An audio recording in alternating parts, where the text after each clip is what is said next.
苏大人有何事，都可直言不讳。娘娘，可有意扶素王以弟代兄？大夏素来立嫡立长，我不敢想。娘娘，我以为您若想结交我苏家，有些事不必遮掩。您的目标，您以为别人不知道，可或许全天下都知道。如蒙苏大人不弃，本宫代素王拜苏大人为上卿。好，眼下有一桩事，需要借娘娘之力。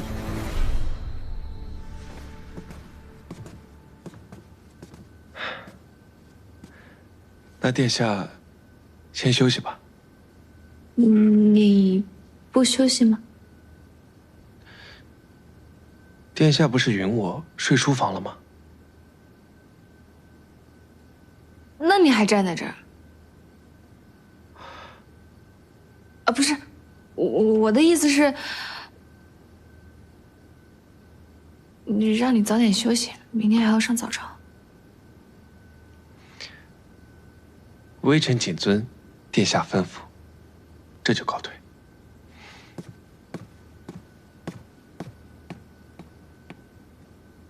什么意思啊？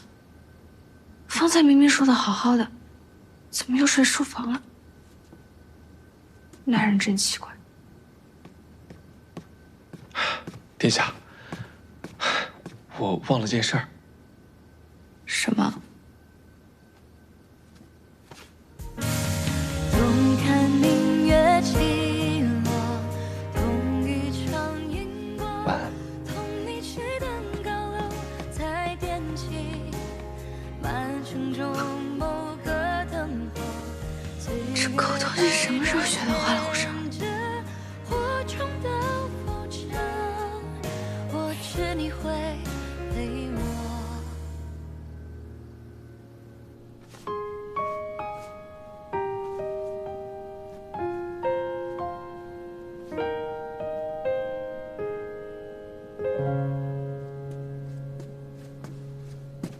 公子啊，我呢又给您拿了床被子啊，晚上要冷呢就拿这个压压脚。那个我有句话呀，不知当讲不当讲。那就别讲。你干什么呀？我不说出来我憋得慌。咱不跟公主置气了，行不行啊？你说你就这么搬到这儿来，你说万一真给公主气着了，可咋整啊？你就这样住一宿，咱就回去。哎，你懂什么啊？这叫以退为进，欲拒还迎，此乃战术。战术？你说你玩的战术还少啊？啊，这次玩谢了，我给你后悔都来不及。半宿。行，不懂就别瞎掺和。去，把我这房间收拾一下，这空荡荡的像什么样子？这还要收拾啊？啊？你确定？不然呢？好，我就用心好好给您布置一下啊！你就在这儿常住下去，我看你能住几天。气死我了！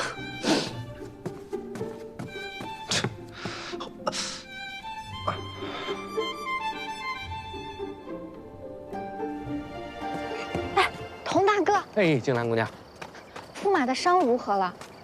两位御医会诊过了，说是没有什么大碍，静养即可。哎呀，那就好。不过我听闻啊，驸马今晚要睡书房啊。是啊，你说这夫妻哪有隔夜的仇嘛？是呀，我也是说呢。那他俩这样，我真搞不懂。哦，对了，我想到了，殿下他是这么说的，他说他俩这叫情趣。分居也算情趣？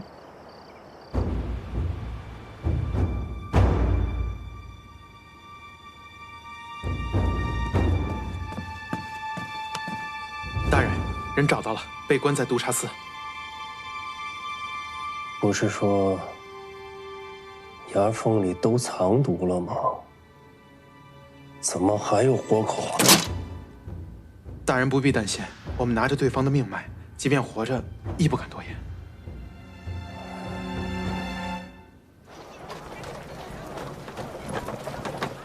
驾！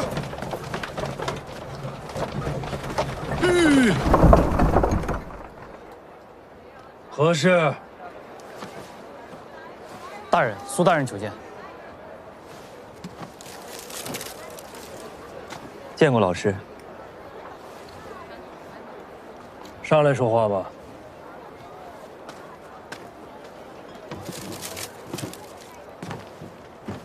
何事？老师可是在为平月公主被刺一事而忧心呢？公主遇刺，事关重大，老师可有对策？没想到凶手如此猖狂，眼下尚无破局之法。老师，不如以死局求生局。你今晚把令妃白放出去，为何要放人？你偷偷放，我跟他有约定。约定？什么约定？你到时候就知道了。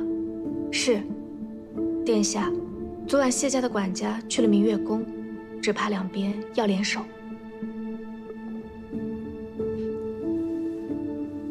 我知道了。殿下，我还是有些担心，若是我们逼得太紧，大多数世家怕是要倒戈速亡。阿雅，你知道我父皇为何会宠爱柔妃吗？父皇对柔妃的圣宠，其实是对我母后的一种制衡。无论柔妃犯任何错，苏王有多大的罪，父皇都不可能真正放弃他们。而唯一要放弃他们时，只有一种可能：他们不再是筹码了。殿下，阿雅明白了，我这就回去放耗子出笼，你好好休息。你放他出去的时候，把他随身的东西和行头都物归原主，尤其是那枚玉佩。是。大人，达探到了。说，谢家的人去了明月宫一趟，送了一只白玉簪。白玉簪？嗯。这有什么讲究吗？华清近来最时兴的物件。白玉簪。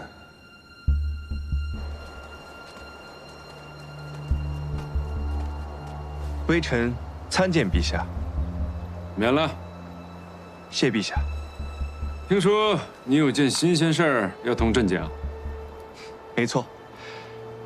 近来京城坡上白玉簪，一枚难求啊。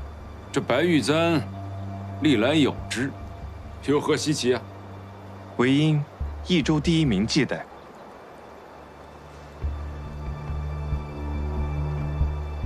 哼，荒唐！陛下不知啊，这白玉簪的价格更荒唐。多少银子？那恐怕微臣1年的俸禄都买不起。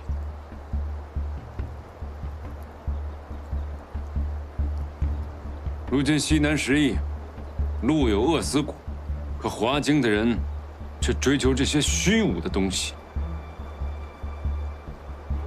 朝廷得稍加干预才是。可知是何家产业？这怎么？你身为言官，还有你不敢说的？是谢家。明日早朝，御史台好好议议这白玉簪。微臣领命。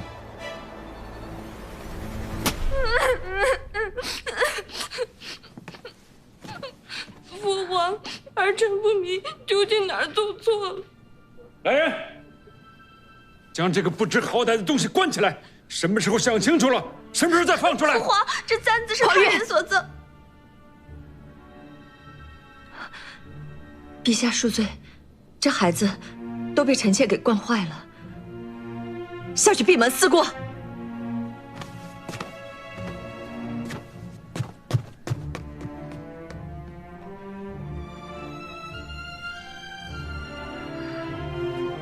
陛下，华苑年纪小，都是臣妾。你当朕傻吗？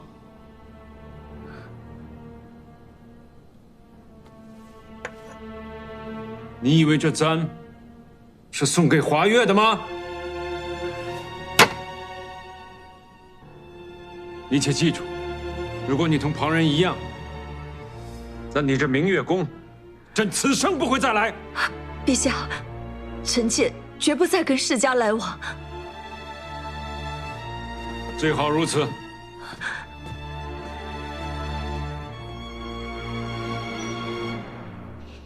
公子啊，这个殿下呢，白天在书房休息，休息好了呢，就去用了膳，用完膳回他自己房间继续休息。这谁干的？哎，不是，这不是我干的，这白天就殿下一个人在这儿啊。这么看来，这个殿下的情绪还不是很稳定。那殿下可曾邀请我一起用膳？未曾，你想得美，还用膳？公子啊，听我一句劝啊，别拘着了，现在就去给殿下请个安啊，缓和一下关系。不必了，这都是战术。还有战术呢？现在的战术呢，是安心睡觉。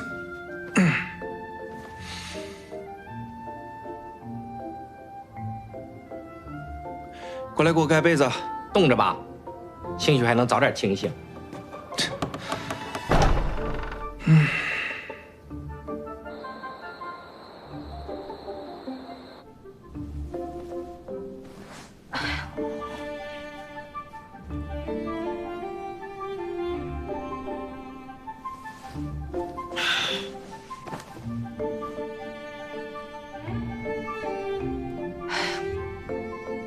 裴文轩越来越放肆，连睡前请安都不过来。这一会儿一出，到底搞什么名堂？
防卫竟然如此松懈，得找机会敲打敲打。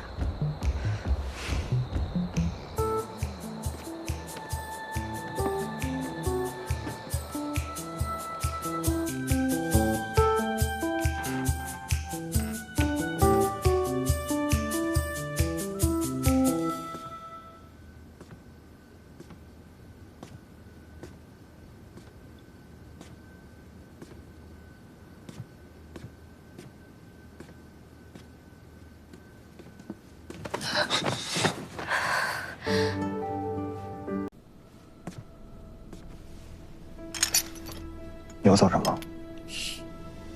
怕什么？你不想知道真相吗？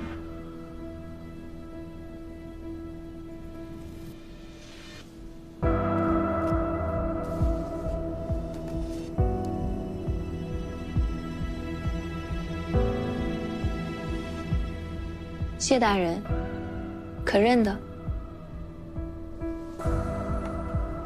你从哪里借来的？你怎么会有这个东西？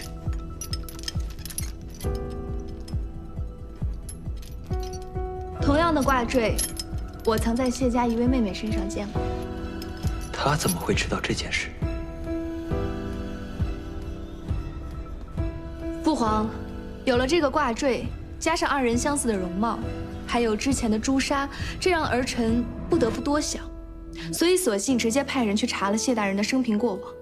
这一查可不得了，儿臣发现，原来谢大人还有一段风流往事，惹得满城风雨。说是谢大人年少时曾与一位江湖女子相爱，但因为家中阻挠，未能在一起。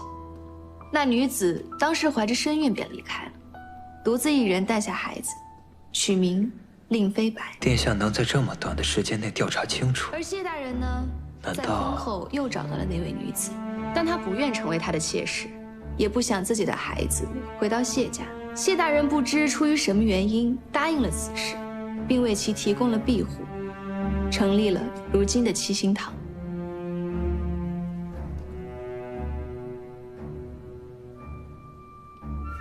诸位听完这个故事，觉得是一个公主在一次又一次脑子有病的情况下，指使儿子去杀生父的可能性大一些，还是父子串供诬告公主的可能性大呢？胡说八道！有没有胡说八道？滴血认亲，一验便知。父皇，拿碗水来。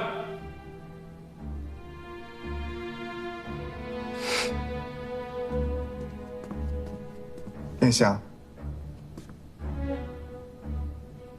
谢大人，你是刑部尚书，滴血认亲，很熟吧？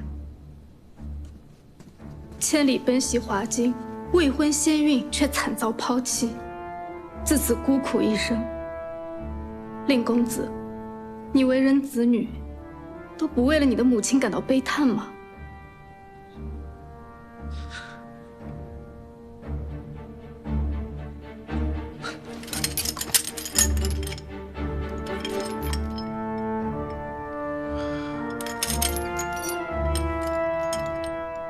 谢大人不动，是身子不便，还是不敢啊？谢大人，谢兰清，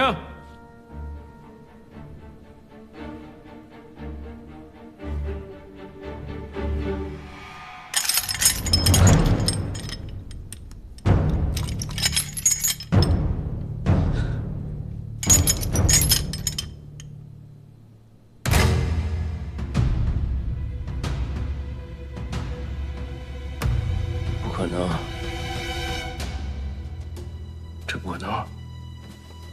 陛下，有人陷害老臣，滴血验亲是假的，这不能证明我和这个杀手是父子的关系，我不认识他。谢大人，你刺杀公主在先，串通亲子诬陷公主在后，事到如今，你还不伏法认罪，以求陛下和殿下的宽恕，却在这里狡辩抗法。我倒是想知道，到底是什么人让你有这么大胆子，置陛下于不顾，置王法于不顾，置君臣纲常于不顾，置天地道义于不顾？裴文轩，你个心口雌黄的小儿！陛下，老臣为官30年，为国为君鞠躬尽瘁，如今却要受这2个小儿的诬陷，望陛下明察。明察。谢兰清，你作为朝中多年老臣，朕本应对你的话深信不疑。可如今铁证在此，你要朕如何明察？你说平月一而再再而三地陷害你，算计你，她一个10几岁的小女子，如何算计得了你这在朝堂上混了30多年的老狐狸？陛下息怒，陛下，此事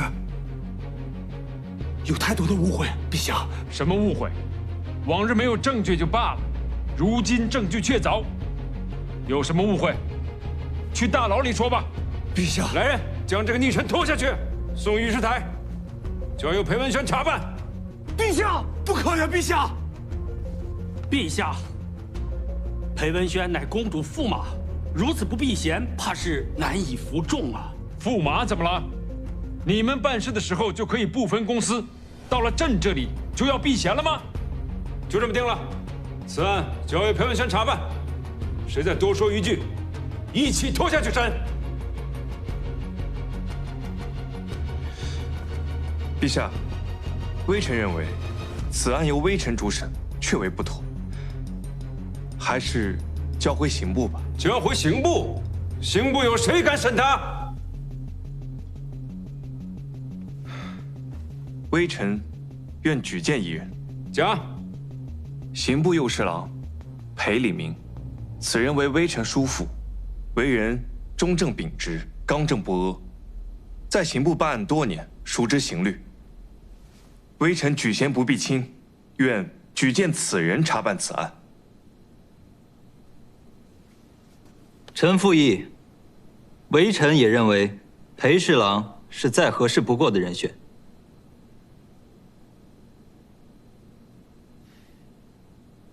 既然苏爱卿也如此说，那就交由裴侍郎查办此案。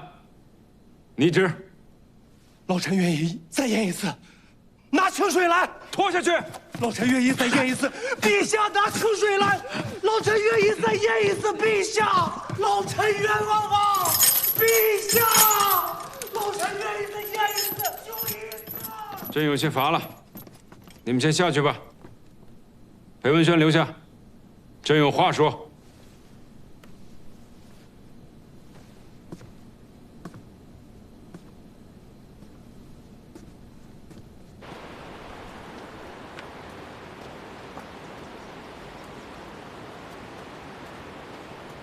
殿下今日的举动，大大出乎微臣的意料。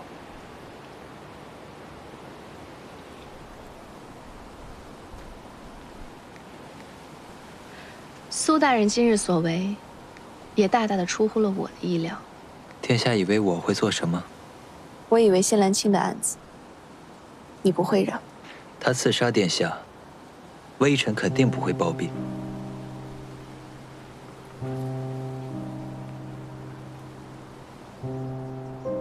但是殿下，您为何一定要建立督察司？为国，为民，为天理公道。天理公道，难道在殿下心中与世家为敌，就是天理公道了吗？世家之中纵有蛀虫，可也是大夏之根本。水至清则无鱼，为了几条蛀虫，动了大夏根本，届时会战火再起，风雨飘摇。殿下心中的国民社稷、天理公道，焉有所存呢？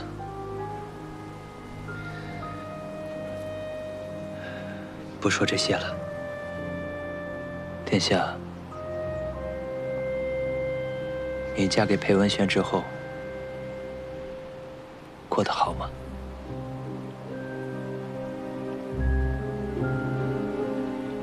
苏大人，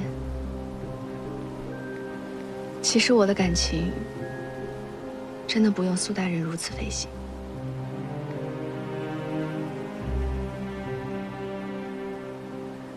其实，微臣有一个小小的愿望。微臣希望殿下的感情不要涉及权政，能干干净净，不留遗憾。驸马慢走。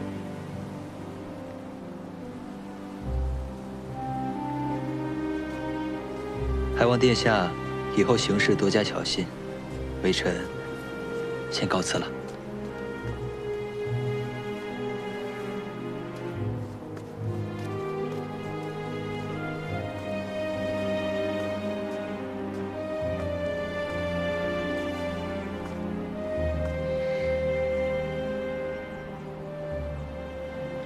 你们俩挺开心的嘛。父皇同你说什么了？陛下问我，为何是裴黎明？你怎么说的？这机会给别人，那是锦上添花；但是给裴家，那就是雪中送炭。两者的心态云泥之别。说的不错。对了，殿下跟苏大人到底在说些什么？我看殿下倒是被说得很动情，被感动了。对，他刚刚同我说了一件颇为重要的事情，让我心中很是动容，不免对他多了几分想法。多了几分想法？您对他的想法还不够多吗？还要这么多啊？你把人都放心尖上算了。只是辛苦苏大人要受累喽。哎，不是，放我心尖上，怎么就让他受累了？殿下心尖上的位置就这么大一点，您说苏大人站上去要不要经济独立？左腿站累了换右腿，右腿站累了换左腿，您说苏大人累不累？累，累死了！这么累的活，我看裴大人是干不了，我还是另找他人。哎，殿下，此言差矣。殿下对我有所不知，裴某的独门绝技就是经济独立。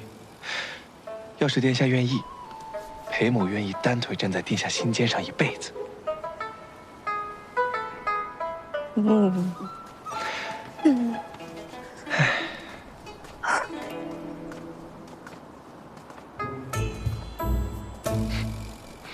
哎，刚在里面看你一点都不担心啊，尤其是滴血认亲的时候，看起来还挺自信。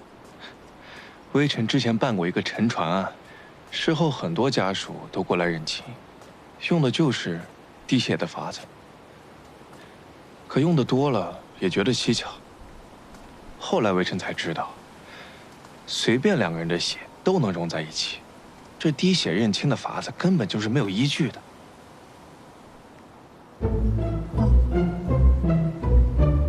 哎，那这么说的话，我们俩的血也能相融喽？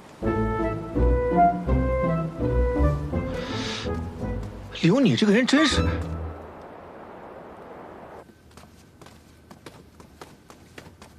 殿下，叔父，叔父不必多礼。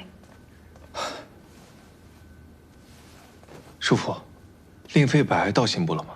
到了，上官小姐方才送到。那我直接去见人。微臣在此恭候殿下。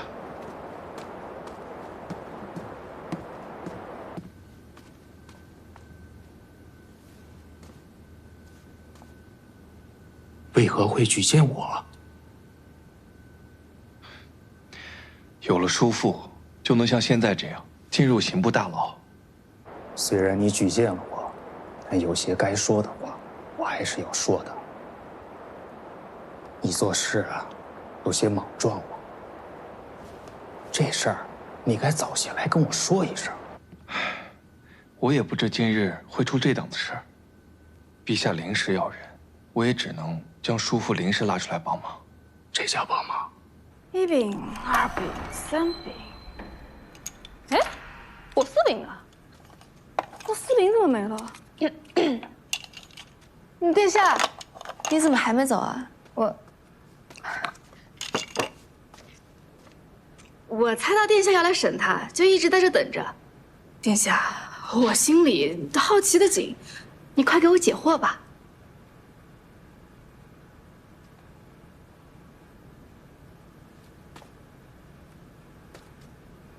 令公子，你没什么想说的吗？我母亲从未同我说过的。2年前，母亲在最后一刻还抓着这块玉佩。她说她要见这块玉佩的主人。她让我去山门等，因为在山门上可以第一时间看见山道上的来人。那人会穿一身黑衣。那天下了大雪，那人没来。第2天凌晨，我到了母亲身边时，她已经死了。母亲生前给我提了很多要求，其中一条就是，她欠谢兰青3件事，让我帮她。所以，谢兰青上金玉山请七星堂帮忙，我明知卷入此事会给七星堂带来灭顶之灾，可我还是做了。只是我不明白，这个男人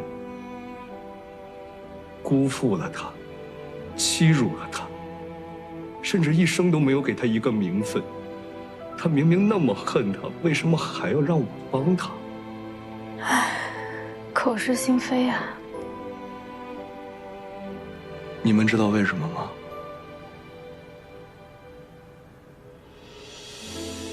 我只知道，你母亲希望你好好活着，而我今日来，也是为了给你一个机会。什么机会？一个活命的机会，也是复仇的机会。